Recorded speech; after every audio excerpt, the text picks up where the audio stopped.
Non seulement cette question est restée sans réponse, mais une analyse approfondie du seul enregistrement disponible nous réserve une surprise étonnante. Au départ, le département de la Défense a publié ces 5 images extraites de l'enregistrement d'une caméra de surveillance d'un parking. Puis en 2006, le DoD a publié la séquence entière d'où provenaient les 5 images publiées précédemment. La vidéo est constituée d'images espacées d'environ 1 seconde. Elle commence juste avant l'impact et se poursuit avec l'énorme explosion et les flammes et la fumée qui s'ensuivent.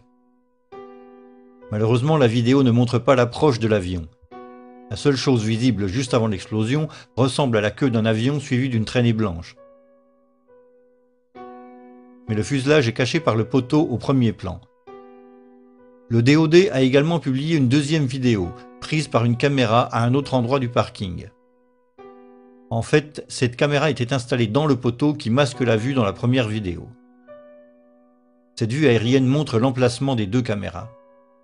La seconde caméra filme dans la même direction et elle offre le même champ de vision mais avec une vue dégagée. En se calant sur l'explosion, il est possible de synchroniser les 2 caméras à l'image près.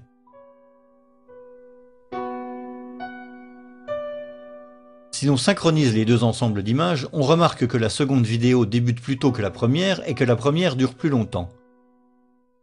Cela nous laisse donc un tronc commun de 100 images, parfaitement synchrones. À partir du moment où la voiture de police repart, l'action se déroule de façon absolument identique, à la fois avant et après l'explosion. En particulier, pendant la deuxième partie des vidéos, on peut vérifier grâce à la forme des nuages de fumée qu'après l'explosion, chaque couple d'images représente bien la même situation. Cela confirme que les 2 caméras étaient parfaitement synchronisées. C'est d'ailleurs ce que nous sommes en droit d'attendre puisque les 2 caméras étaient contrôlées par un système d'enregistrement central appelé multiplexeur ou TLR. Il y a cependant une image dans chaque vidéo où la scène diffère complètement. Et il se trouve qu'il s'agit précisément de l'image où l'avion passe juste au-dessus de la pelouse. C'est l'image 23 dans le décompte commun à chaque vidéo. Alors que la première vidéo montre la queue et la traînée blanche, nous pourrions espérer que la seconde caméra, placée dans le poteau de béton, montre le fuselage entier de l'avion dans la même position. Mais ce n'est pas le cas. Dans l'image correspondante, la caméra 2 ne montre que la pointe de l'avion qui rentre à peine dans le champ par le coin en bas à droite. Mais alors, comment le nez de l'avion peut-il se retrouver derrière la queue au même instant? Le système de synchronisation ne tolère qu'un 30e de seconde de décalage ou marge d'erreur entre les 2 caméras. Étant donné que l'avion parcourt 230 mètres à la seconde, ce décalage maximal entre les 2 caméras porte sur 7,50 m tout au plus.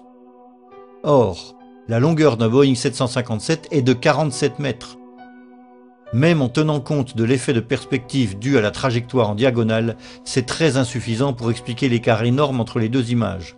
D'autant qu'après cette image, les vidéos retrouvent une synchronisation parfaite jusqu'à la fin de la séquence. Pourquoi ces images vitales, et seulement celles-ci, diffèrent-elles autant d'une caméra à l'autre? Cette question a laissé perplexes les chercheurs et les experts en informatique. Le même chercheur qui avait réalisé le fameux photomontage de la façade du Pentagone a également conduit une analyse technique approfondie des 2 enregistrements publiés par le DoD. Après avoir confirmé que les 2 caméras étaient bien synchronisées par le même système de multiplexage, cet expert a compilé une table de comparaison des contenus image par image. Comme vous pouvez le constater, l'image 23 est la seule à présenter les différences flagrantes d'une caméra à l'autre. L'expert a analysé chacune des 2 images avec des outils informatiques sophistiqués et a obtenu des résultats plutôt surprenants.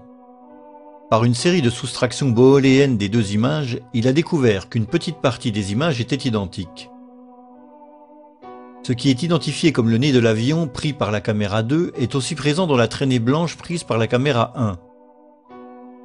En fait, c'est comme si quelqu'un avait retouché cette partie de l'image par un copier-coller afin de recouvrir l'avion et avait gardé la traînée de fumée pour la faire ressembler au nez de l'avion qui entre tout juste dans le champ de l'image. Question.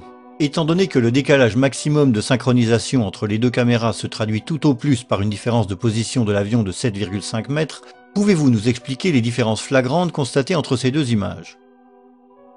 Faute d'explication valide de ces différences, nous sommes amenés à conclure qu'il y a eu manipulation intentionnelle par Photoshop d'au moins une de ces 2 images.